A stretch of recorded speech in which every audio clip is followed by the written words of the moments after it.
2009, I launched the Hispanic PR blog. It was a website, a blog, just about the Hispanic public relations industry and for multicultural PR as well. And somebody told me at the time, Manny, you're going to starve to death launching a blog. In 2009, marketers were still trying to understand what a blog was and why they would want to even work with bloggers. Later on in 2010, in the Hispanic space, I remember that the first beginnings of that was, oh my God, they're inviting me to go to their headquarters and cook with their chef. What a big deal, woohoo. That didn't even matter really that you might have had to spend money on a babysitter while you were away, or that you had to make super arrangements with your spouse or with your mom or your dad, whoever was taking care of your children, if you had children. You know, so we've come a long way, baby, since 2009 and 2010. And the reason that we have, and this is one of the most important points that we're going to talk about right now, is because right now we are in the day of content marketing. This is the single most important trend that is transforming everything. Now, what is content marketing? That is the real key question. And that is that content marketing represents when brands utilize editorial content creators like bloggers, like filmmakers, like musicians. You know, now you're even seeing brands creating their own record labels, and you know, because music is pirated so much, they're offering music artists entire, you know, $1 million contracts just to let their music be free. This is all part of content marketing. In fact, guys, you're at a content marketing event. Hispanicize is the epitome of a content marketer. What do I mean by that? Well, all of these brands that are involved in Hispanicize, they're paying me to make sure that you are here and engaging with them and using their hashtag and their Twitter account and all the things in between and helping them build an audience, a grassroots way of building an audience to utilize and consume their content. So the Hispanicize is a media, Hispanicize, the event, is a media company. Did you know that? We are generating content from here, but we do it 4 days of the year, whereas all of you, especially them, are generating it 365 a year. So content marketing is the single biggest trend that is going to give you a positive impact. Not to steal from tonight's show, it's a positive impact for you. And so today, these 3 women up there are queens at content marketing. They're going to tell you a couple things that they've done to do content marketing. I don't want to talk about how you evolved, by the way. I only want you to address what is content marketing, what has that meant for you in the past several years. Because remember, 2010, it was still about getting products from people. It was still about being invited, oh my God, to go cover something. But nowadays, the conversation is very different. So what's your reaction to this? And I'd like to be able to start the conversation that way. I think something that we have as journalists and we take for granted is the gift, the great gift that we have as storytellers. We go to a meeting, we go to an event, we go to the scene of a crime, we go to wherever the news is, and from all the information and the pieces of the puzzle that we have there, we can figure out what's important, what's not important, put it in order, and tell it in a way that is going to be compelling. That is something that, as I said, I think we take for granted. And that is a skill that now that brands need content. Brands have their own Facebook pages. Brands have their own YouTube channels. Brands have their own social media platforms. So they need to populate that with messages other than buy this product, buy this is the sale, this is the season. So this is a skill that not only you have to think about it for your own companies, your own blogs, but also think about, this is a skill that will be of great help, if I'm working for somebody else who doesn't know how to tell their story. They know how to sell their product, and maybe they are great at selling their product. But how do we make it engaging? How do we make it compelling? How do we tell a story that can connect emotionally with the audience, incorporating that product?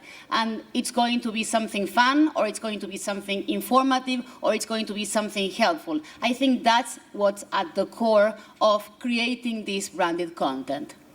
So I'm hearing that if you're a great storyteller, you might be able to make some serious money. Is that what I'm hearing, Kathy and Jocelyn?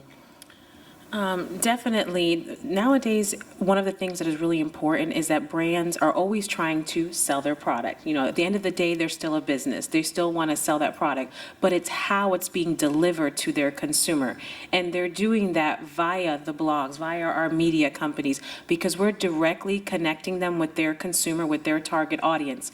But we are doing it in a fashion that is a way that is relatable to the consumer. It's just not a press release that is copy and pasted and just shoved into the customer's face. This is something that if we're showcasing, for example, a product, we are using it in everyday life. We are making the consumer understand that this is a product that is going to help you out. It's for convenience, it's for your benefit, but we're putting it in a way that the brands can never do, because they are going to send you a press release. They're going just to give you the actual facts of it, while we are creating a living, breathing story behind it. We are making it into a viable product that as a consumer, you see it and you said, if this person can use it and they are like me, a mom or a woman, then I will be able to use it as well. So we're giving the brands that extra personal touch that they are right now are not able to do as a brand itself. Kathy, can you tell us some unusual ways that you've used content marketing? I'm not talking about your blog necessarily. I know that you're a multifaceted person. You have so many things going on. Well, let me describe it as a metaphor of, I think, in very crafty terms. And coming from the newsroom, I always had difficulty dealing with ads, and I never wanted to do any story that was related to being paid or sponsored or anything. It's just all about living an artful, crafty life. And I imagine what I do with my content as this big glittery train that is going through, and people say, I want to get on that train. Well, it takes a special kind of gas. Do I have the special kind of gas to make this train go? And that's where sponsors come in. And if they have what fits with what I do to make the sparkle brighter, then I'm like, come on board, let's work together. Because that's where the magic comes from, is from having the right kind of sponsor with the right kind of content that I do.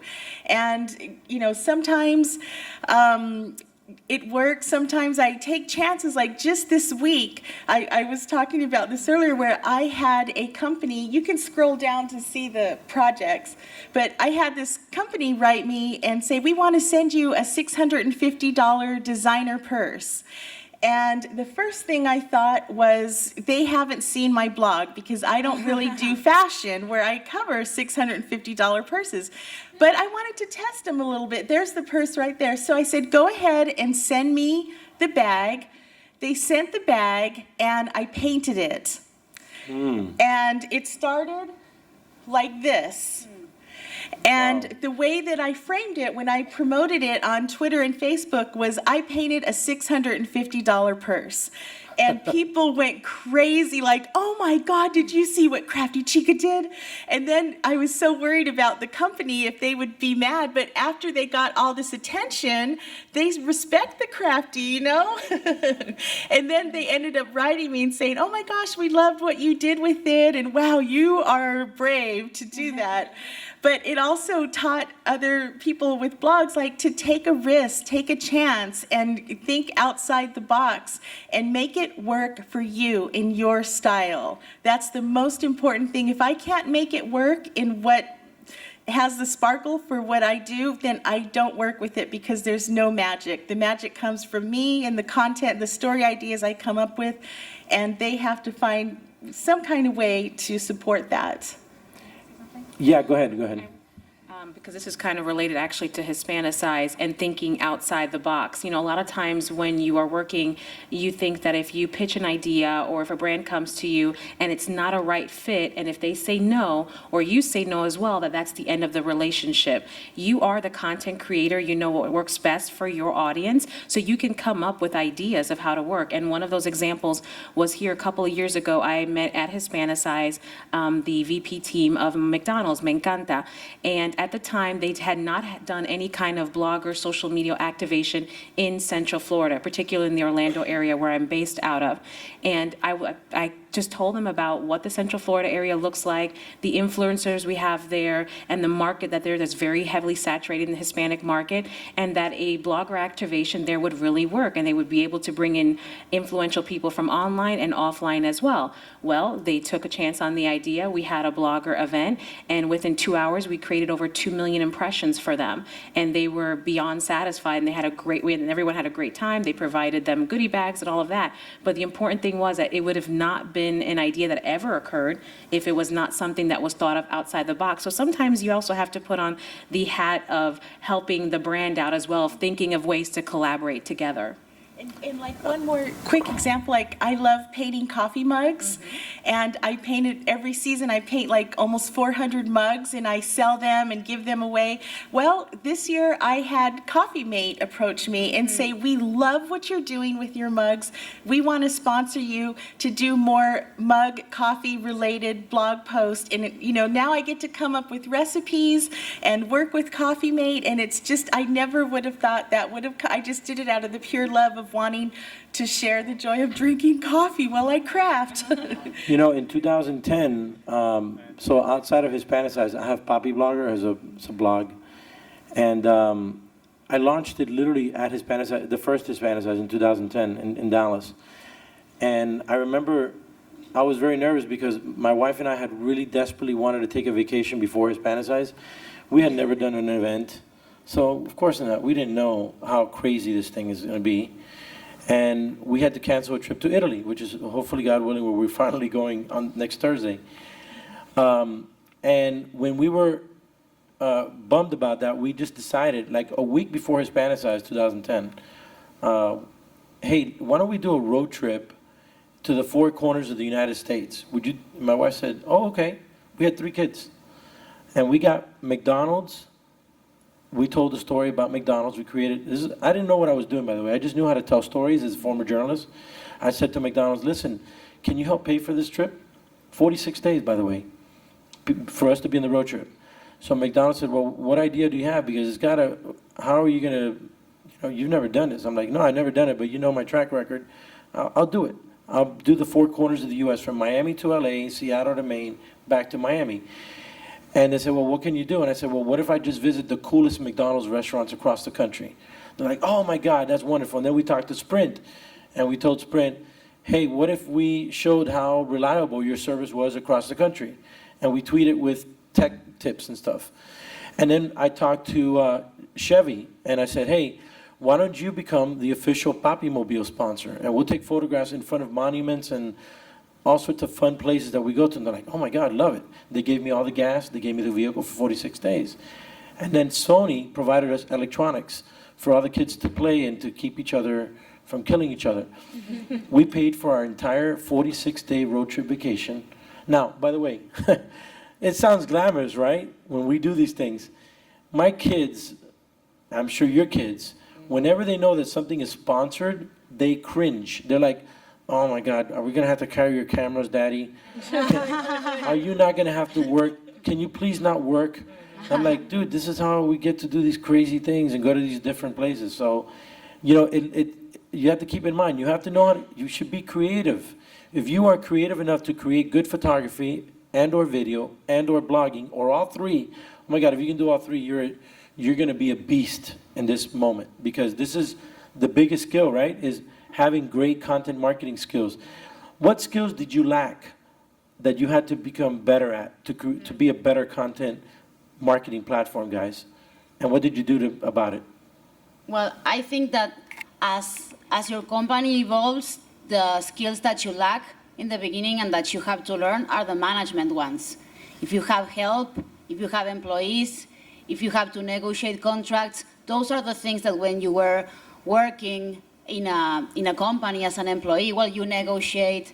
When they hire you, you negotiate if you want a raise, but you really have to put that boss hat and start fighting for your own interests and trying to make the most out of that service, out of that content that you're creating. And at the same time, you have to start organizing teams, figuring out what are the priorities when you are developing your projects. So those are the things that I found out that I didn't have and that I had to develop. And there are still things that are in development, new challenges that come up.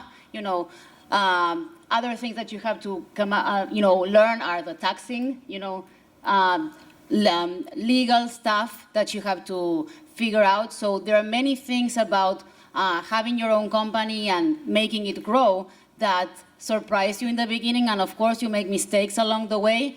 But I always say those are the good problems to have, the problems that you're growing, that things are going well, and so that you have to learn and adjust to that. Okay, let's focus now on content marketing, though. What content skills did you lack? For example, in my case, I took a course for myself on Photoshop because I did not know how to use Photoshop. Nowadays, you don't need to do that, by the way. PicMonkey is an awesome resource.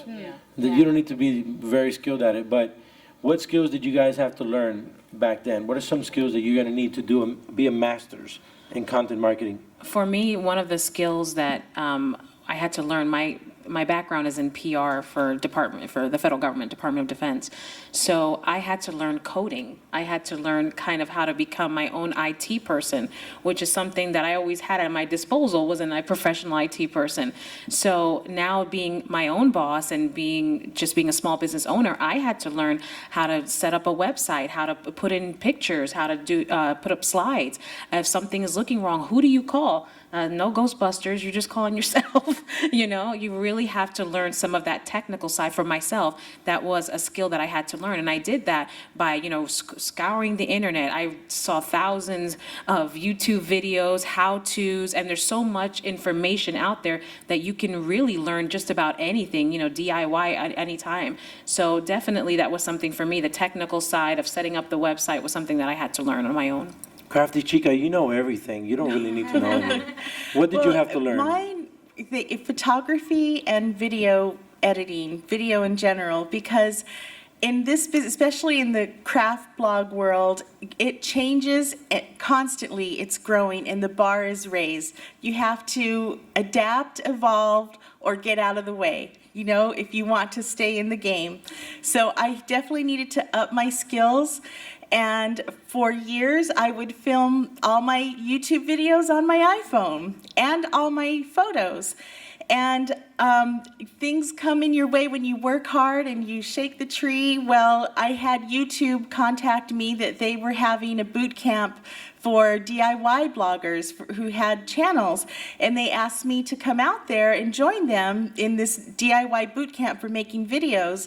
And I just remember the feeling of standing there with 15 other YouTubers, and they're talking about what they use to shoot their video, and they're like, I use a Canon, Rebel, and I use a Nikon, and I'm like, I use my iPhone 5, and they all laugh like, oh, you're so funny, and I'm like, no, seriously, that's what I use.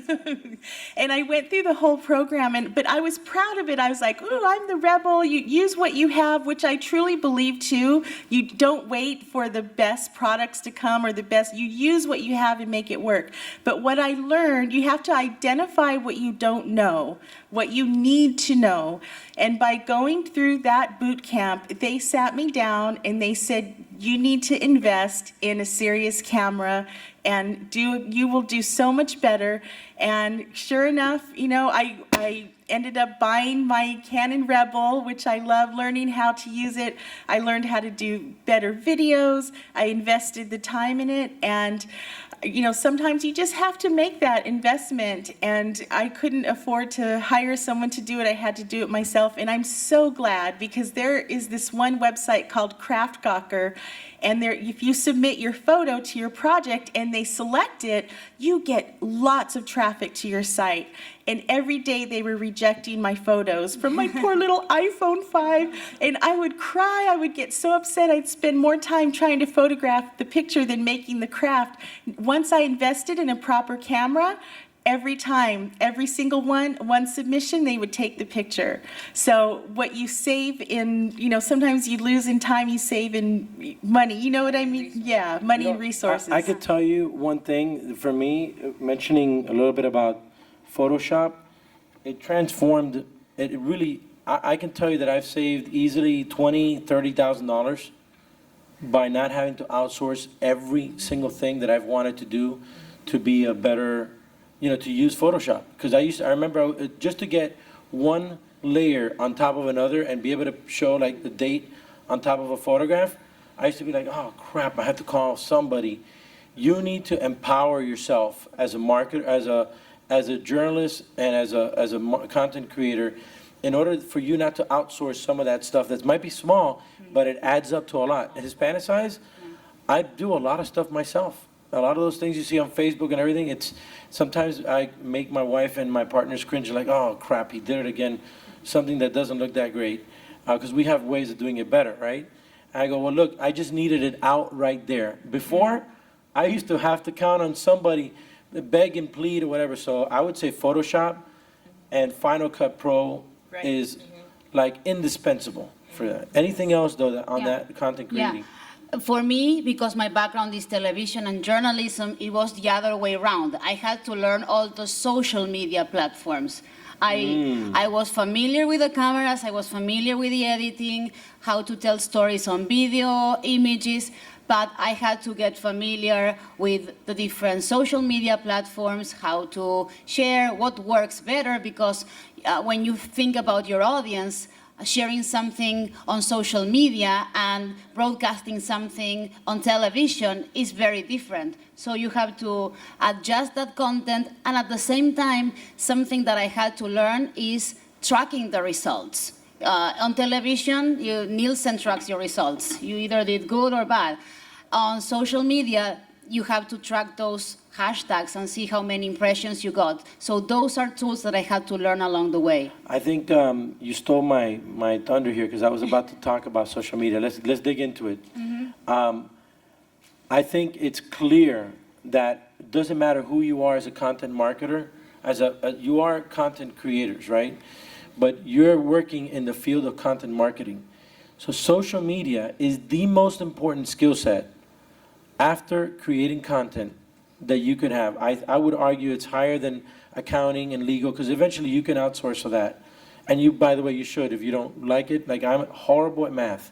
I swear that I'm horrible at math. I hate looking at numbers. But I could tell you that social media, without understanding that, and not only understanding it, but I would say championing it, being a real killer person at it, you're not going to be able to have a viable business in most cases for content marketing purposes. Talk a little bit about how you guys developed that, and because it wasn't overnight. I'm sure it was very difficult for some of us. Jocelyn? She's always been big on Twitter, by the way, as long as I've known her. So don't talk about Twitter, because we know you're a show-off on that. But definitely, when you are starting your own business, you've got to learn that you've got to be also your own PR person. And so one of the things is that you have to learn how to utilize effectively social media. So between the Facebook and the Twitter and the YouTube and the Instagram and all those other social media platforms out there, you've got to be able to channel your brand, your messages out there. And it's definitely something that takes time. 140 characters is not a lot to say what you're trying to say. So you've got to know how to put the main messaging out there, what hashtags you want with it. Facebook, of course, gives you more opportunity to take more pictures and you have a bigger space to write things, but you've got to be able to simultaneously market yourself across various social media platforms. You have to remember that you are your own PR person person and you are your own small business owner. So you definitely have to know how to market these. And these things are all free, which is so fabulous. I think it's what helps all of us grow our brand, that these are not things that you have to spend a lot of money to be able just to promote yourself. You are your own in-house PR. And by using these things effectively, and it's every day, and it doesn't always have to be something that is sponsored by a brand. I mean, part of it is just the community and the engagement with your audience. And sometimes it might not have to be anything that's related to a brand, but it's something as simple as, hi, everybody, it's Monday, how are you doing?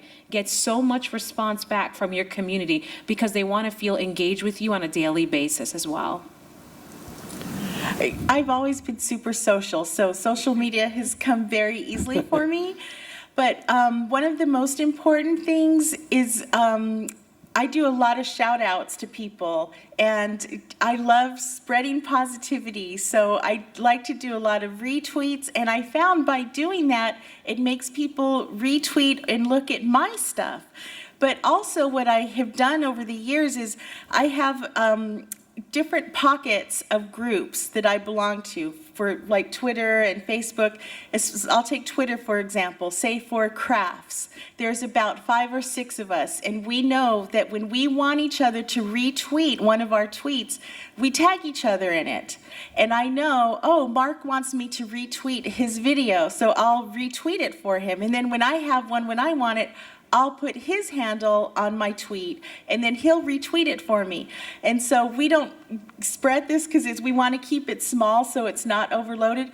But I have one for crafts, I have one for books, I have one for Latina crafts, one for general, like just all these different little pockets, and that way we're all helping each other out.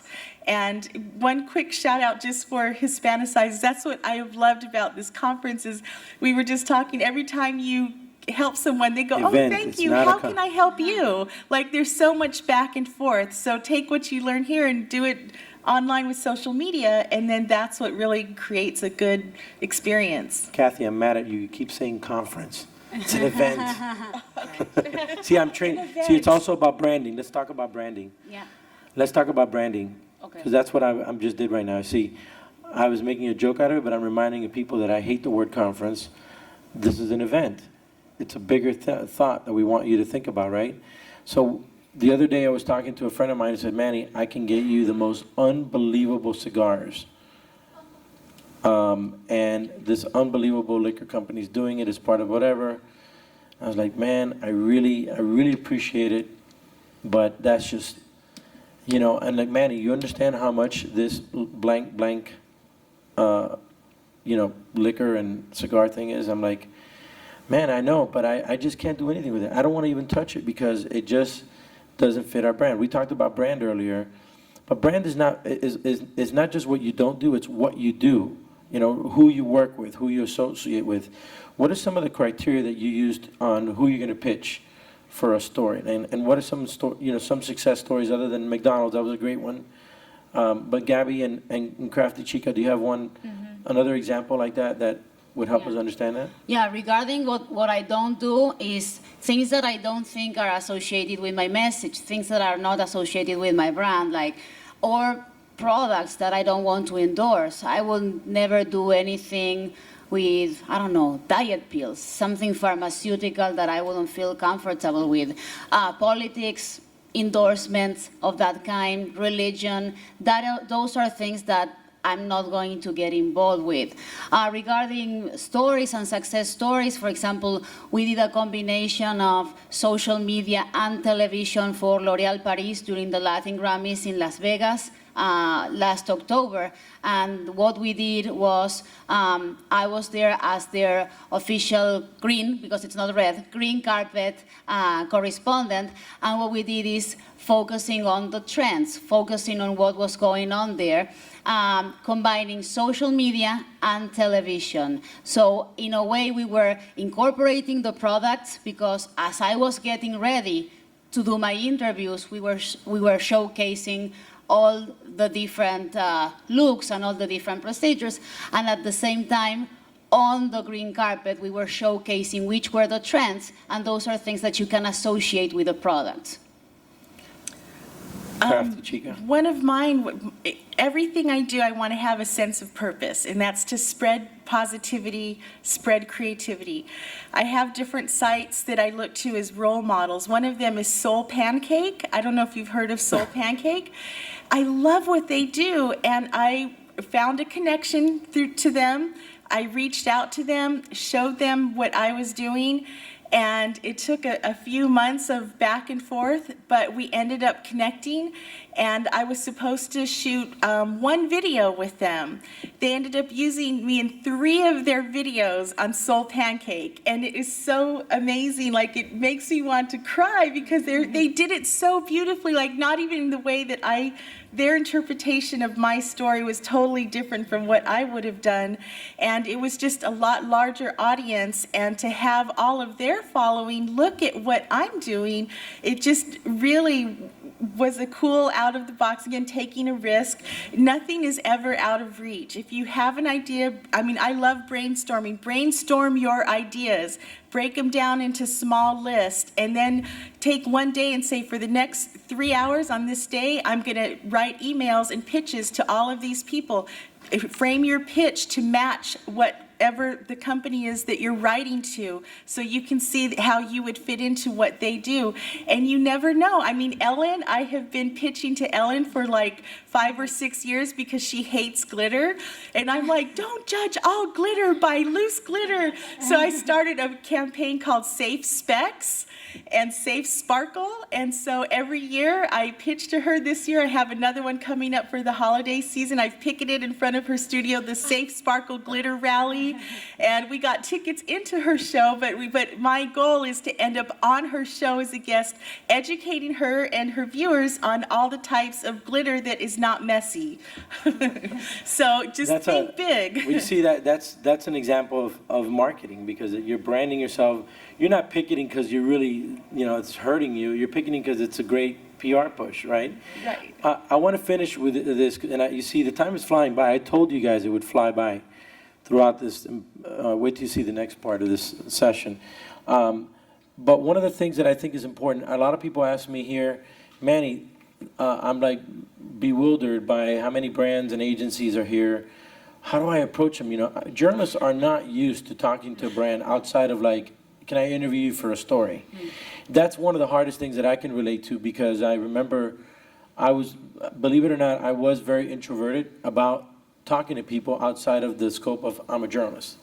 So anecdotally, yesterday, I won't mention who, but a very big person from a major brand said, hey, Manny, I'm really annoyed about something. I'm like, what's going on? He goes, well, I can't walk like 5 feet before somebody is grabbing me and saying, I need to talk to you about something. You got to work with me.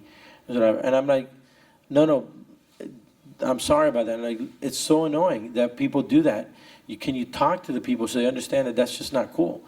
And so let's finish off with some tips on how you can approach brands about your content marketing thing. And I'm going to give you, let me start off with me, giving you number 1 tip. Take this to the bank. It is often better for you to develop a relationship. You guys can disagree with me if you need to, okay? It's better for you to build a relationship of trust with the agency rather than go to the brand direct, okay? Now, do you want to know why? And I'm going to let them finish this. The reason is because the agencies are hired to be filters from weirdos and from irrelevance and from wasting time. Those are the 3 reasons. Did you see? Weirdos, wasting my time ideas, and things that are not relevant. This is not because the brands don't care. It's just that they have so many people deluging them and thinking that they can that it's overwhelming. So my first recommendation, you want to start pitching your content marketing ideas, develop awesome relationship with the agencies. Eventually, if they trust you, they like you, you'll get to the point where you can have a one-on-one conversation with a brand. They'll want to look out for you. They like to work with people that are consistent, that are real, authentic voices. Those are the people they love. But number 1 from me, relationship with the agency. They will weed you out or they'll filter you in, and then you can have that kind of relationship. What do you guys think about that? What's your experience? I was thinking as you were talking if I had any client that came from an ambush, and I don't think so. I think that it makes sense what this person, I don't know which brand it was, told you. I think I understand from the perspective of somebody that wants to meet a brand and they say, this is the opportunity, we're here, they are there, you know. But at the same time, you also have to think, what is it that you want to project? Because yes, you're gonna make that connection, but you're gonna make that connection labeling yourself as desperate, or you're gonna make that connection labeling yourself as a weirdo, as you said. So I think that maybe what you can do, if you can, is find out who is the decision maker that you want to approach, and instead of just, you know, do something like an ambush, think about a concept. And don't pitch the same thing to everybody, because no brand, I mean, everybody wants to feel special. If you said, I have a wonderful idea, we're going to do, I don't know, we're going to do a pizza inspired in you. Okay, if the brand is a salami, it makes sense. If the brand is a Lego, it doesn't make sense. So what I'm saying is really think about it, you know, research that brand.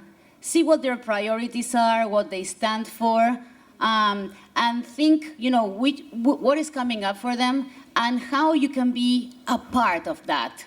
That makes much more sense than just throwing things in the face of somebody that makes decisions, because you have to intrigue them, and also it makes sense for them to realize that you put some thought into that pitch. That's funny, because I was thinking about something that Kathy talks about all the time. What's your motto, Kathy? What is it? Spreading creativity through positivity. Okay. Well, there's a brand at Hispanicize that is obsessed with the word positivity. Who is it? Do you know who it is? Coca-Cola. Oh. Okay. So if I was her, I would be like, oh my God, your motto and my motto, Matt, are so connected right now. They're like, oh really? How? Because yours is about living positively, and I'm about positivity. Well, right there, I could find a way of pitching you. What does that mean? That I study the brand. So don't come to an event like this without seeing, oh, these sponsors are going to be there, these agencies, who do they represent? Oh, maybe I should do a little bit of homework and figure out what kinds of messages or what kinds of ideas I might be able to discuss with somebody here. So it helps you to do your homework and learn what are some of the concepts that these brands are thinking about in terms of content marketing.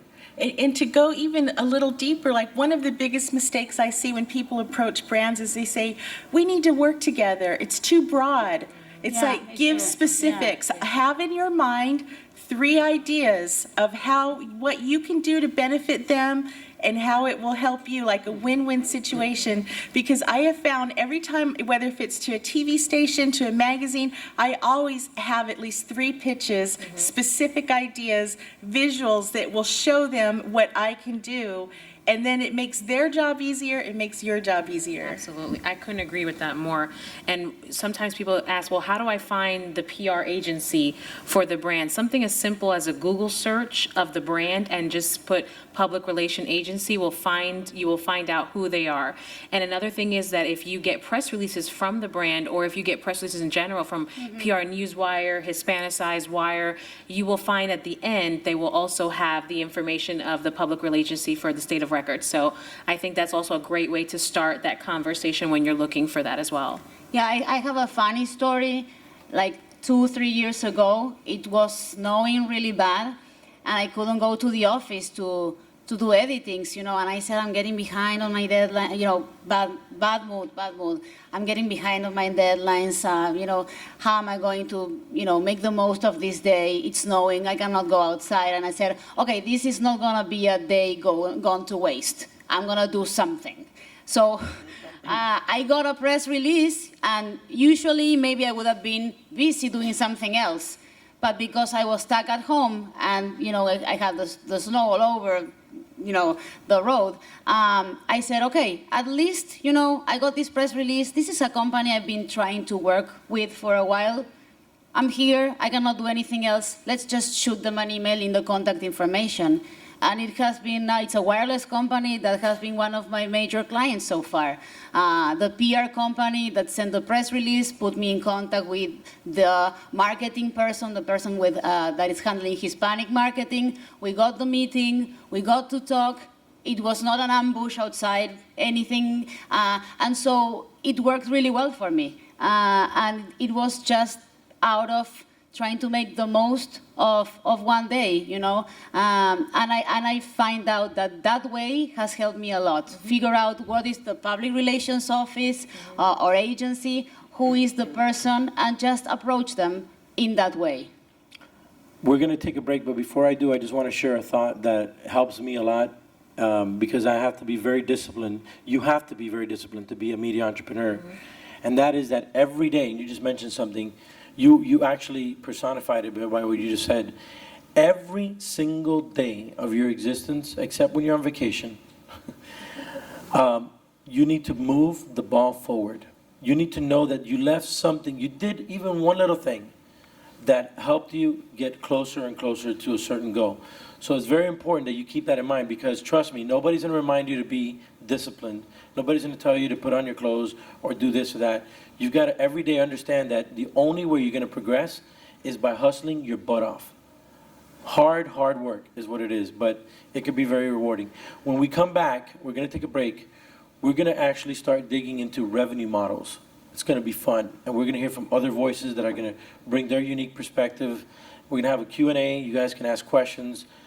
I'm really looking forward to the final part of today's session. So take a break. Please be back here by 2 o'clock. We're going to start at 2:05. Okay.